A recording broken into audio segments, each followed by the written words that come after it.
Selamat pagi teman-teman semuanya. Puji Tuhan, hari ini kita masih sehat dan bisa beribadah bersama-sama walaupun secara online. Terima kasih untuk teman-teman yang sudah melayani musik hari ini. Kiranya Tuhan memberkati kalian semua dan menolong kalian untuk tetap setia sampai akhir ya. Sampai dewasa, sampai tua nanti kalian setia melayani Tuhan. Hari ini kita akan belajar firman Tuhan. Namun sebelum kita belajar firman Tuhan, kita akan berdoa. Tuhan Yesus, terima kasih untuk hari ini. Terima kasih untuk nafas kehidupan kami. Terima kasih untuk kesegaran yang Tuhan berikan, kesehatan, bahkan pemeliharaan Tuhan yang telah mencukupkan kami, melindungi kami senantiasa. Terima kasih Tuhan. Kami akan belajar firman-Mu. Kami tetap meminta agar Tuhan selalu menolong kami ketika kami belajar firman Tuhan. Karena kami tahu kami tidak mungkin mengerti firman Tuhan tanpa pertolongan Tuhan. Terima kasih Bapa, di dalam nama Yesus kami berdoa. Amin. Kita akan belajar firman Tuhan tentang Roh Kudus. Temanya Roh Kudus, penuntun hidup kita. Teman-teman, di zaman sekarang ini teknologi semakin canggih ya. Dulu kalau orang mau bepergian, itu bisa tersesat untuk mencari tempat atau alamat yang hendak dituju. Atau mungkin orang tersesat berada di tempat yang baru gitu ya. Tidak tahu itu berada di mana, mungkin tersesat di hutan dan tidak bisa keluar ya. Tetapi sekarang kita bisa menggunakan GPS, yaitu alat yang bisa menuntun kita untuk menemukan letak atau posisi tempat yang hendak kita tuju, sehingga kita tidak tersesat, walaupun sebelumnya mungkin kita belum pernah ke tempat itu. Misalnya kita mau ke Disneyland di Amerika Serikat, itu kan tempat yang belum pernah kita datangi gitu ya. Atau mungkin mau ke Gyeongbok Palace ya, itu istana dinasti Joseon yang sering kita lihat di film-film Korea. Atau mungkin kita hanya ingin jalan-jalan di dalam kota kita, kan ada banyak tempat wisata ya yang belum pernah kita datangi, banyak tempat-tempat wisata baru ya. Sekarang ini banyak yang muncul tempat-tempat yang baru dan kita mau ke sana. Kita nggak kesulitan, kita bisa pakai GPS untuk bisa sampai ke sana.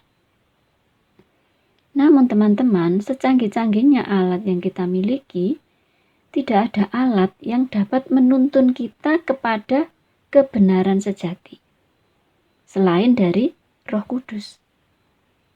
Tidak ada alat lain yang bisa membawa kita kepada kebenaran. Di dalam Amsal 14 ayat 12 dikatakan, ada jalan yang disangka orang lurus, tetapi ujungnya menuju maut. Jadi tanpa Roh Kudus kita tidak akan pernah sampai kepada kebenaran yang kita butuhkan. Kita bisa salah arah atau salah jalan. Lalu siapa Roh Kudus itu? Dalam Alkitab kita bisa memahami siapa Roh Kudus. Roh Kudus adalah salah satu pribadi Allah. Dalam iman kita, Allah kita adalah Allah Tritunggal. Allah Bapa, Allah Anak yaitu Yesus Kristus, dan Allah Roh Kudus. Yang ketiganya adalah Esa atau satu. Untuk belajar tentang Roh Kudus, teman-teman, tidak bisa hanya dengan satu kali pertemuan ya. Apalagi online ini cukup singkat ya. Kita butuh waktu yang lama untuk belajar tentang Roh Kudus. Kita perlu membuka Alkitab ya. Ada begitu banyak ayat yang menunjukkan kepada kita, yang memberitahukan kepada kita siapa Roh Kudus itu. Namun dalam pertemuan kali ini kita hanya fokus pada salah satu pekerjaan Roh Kudus ya. Ada banyak yang dilakukan Roh Kudus. tapi kita hanya fokus pada salah satu hal yang dikerjakan oleh Roh Kudus, dan itu dapat menolong kita untuk mengenal siapa Roh Kudus. Mari kita membaca Yohanes 16 ayat 13a. Tetapi apabila Ia datang, yaitu Roh kebenaran, Ia akan memimpin kamu ke dalam seluruh kebenaran. Mari kita baca ayat yang sebelumnya, yaitu ayat 8. Dan kalau Ia datang, Ia akan menginsafkan dunia akan dosa, kebenaran, dan penghakiman. Jadi dalam kedua ayat yang kita baca, kita mengerti Roh Kudus memiliki tugas menuntun kita kepada kebenaran, menuntun kita pada jalan yang benar. Kita bersyukur ya, kita memiliki Roh Kudus. Tidak semua iman, kepercayaan, atau agama yang mempunyai Roh Kudus, yang menyatakan tentang Roh Kudus.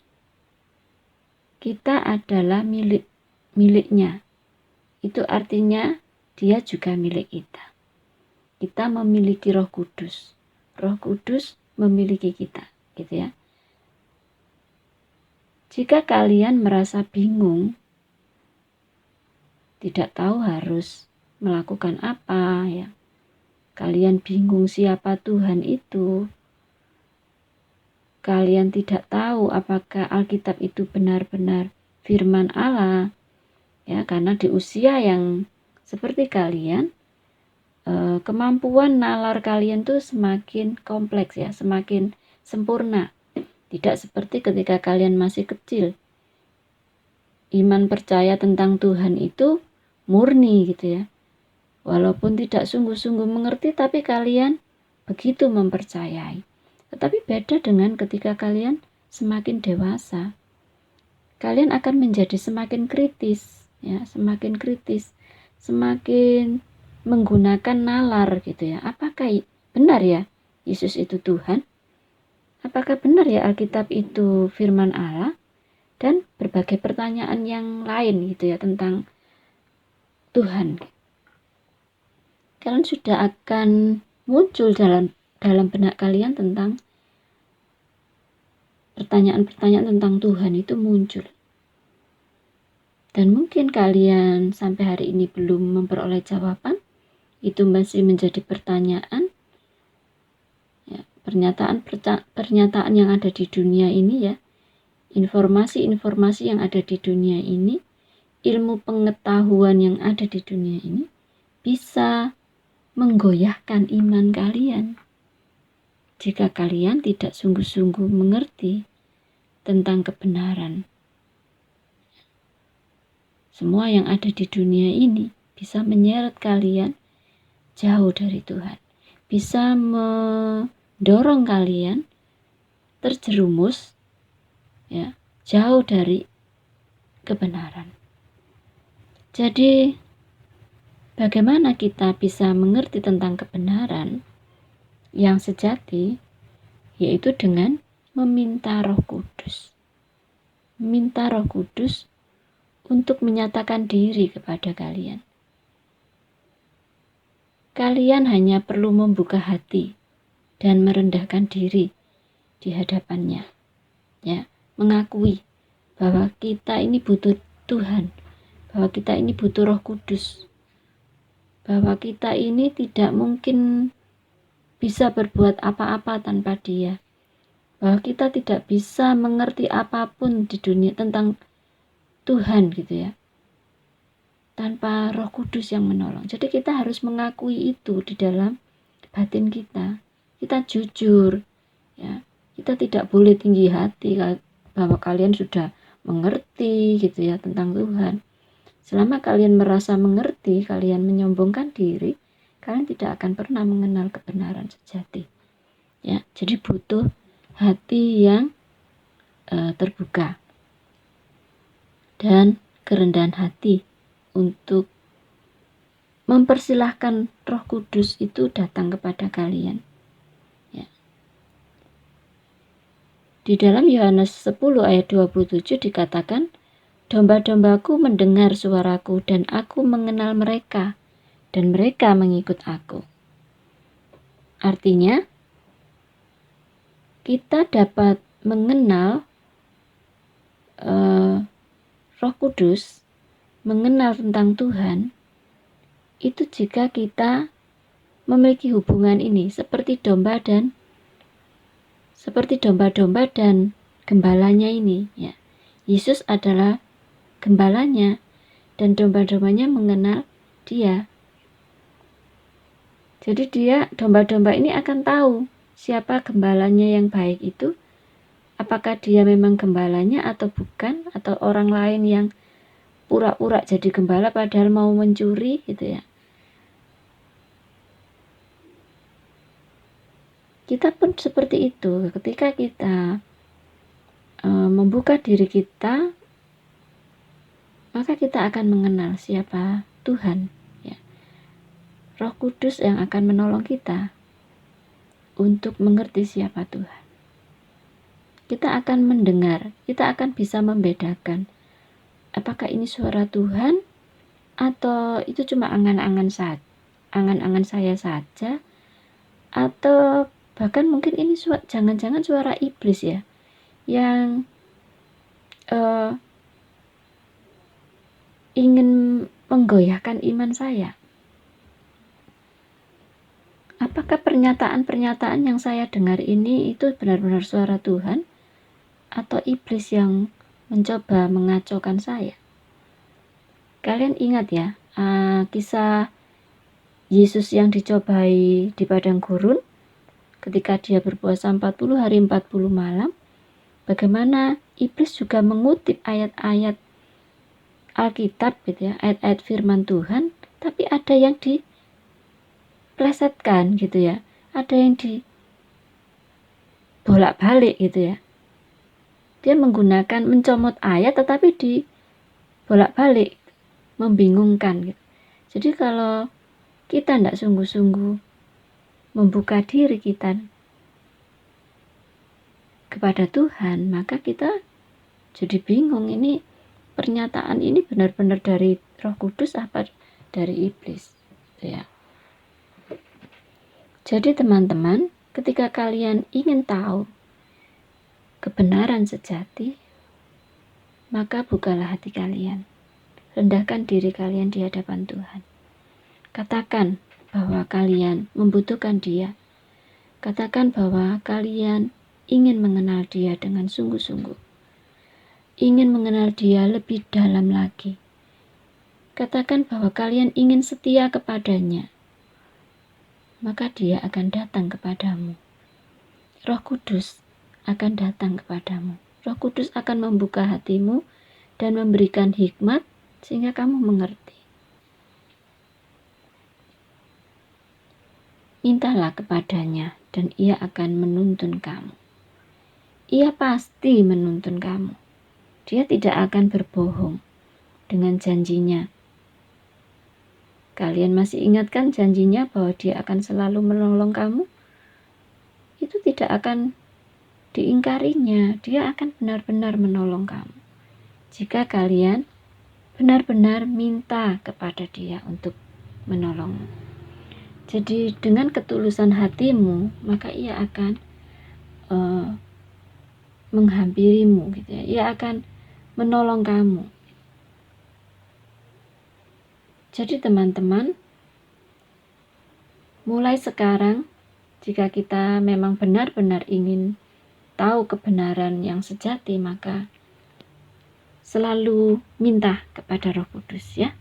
Dia akan selalu siap menjelaskannya kepadamu. Mintalah, katakan kepadanya, Tuhan, aku ingin mengenal Engkau dengan sungguh-sungguh. Siapa Engkau sebenarnya? Katakan seperti itu, maka Roh Kudus akan datang kepadamu dan menjelaskan kepadamu. Itu salah satu pekerjaan Roh Kudus, ya. Banyak pekerjaan Roh Kudus yang lain yang bisa kita pelajari dalam pertemuan-pertemuan kita berikutnya. Nah, teruslah semangat mengikut Tuhan dan setia, ya, Tuhan pasti akan memberkati kalian. Mari kita menutup di dalam doa. Terima kasih Tuhan untuk waktu yang Tuhan berikan buat kami belajar tentang Roh Kudus. Walaupun ini sesuatu yang singkat, tapi kami percaya Engkau akan terus berbicara di dalam hati kami. Engkau akan terus menyatakan diri kepada kami di tiap-tiap langkah kami, sehingga kami semakin hari semakin bertumbuh iman kami di dalam Engkau. Kami berdoa ya Tuhan, baik untuk Ica, untuk Jonah, untuk Gabriel, untuk Andrew dan Vio. Jika mereka dalam kebingungan atau dalam berbagai pertanyaan tentang Tuhan, maka jangan tinggalkan mereka dalam kebingungan mereka. Datanglah ya Tuhan, bukalah hati dan pikiran mereka, dan nyatakanlah diri-Mu. Engkau yang akan menjelaskan sendiri tentang setiap pertanyaan-pertanyaan mereka. Sehingga anak-anak ini akan menjadi semakin bertumbuh di dalam Engkau. Terima kasih Tuhan. Kami menyerahkan hidup kami sepenuhnya ke dalam tangan kasih-Mu. Bimbinglah kami di tiap-tiap langkah kami. Di dalam nama Tuhan kami Yesus Kristus, kami berdoa. Amin. Sampai di sini dulu ibadah kita dan pembelajaran firman Tuhan kita. Sampai bertemu di lain kesempatan. Tuhan memberkati. Amin.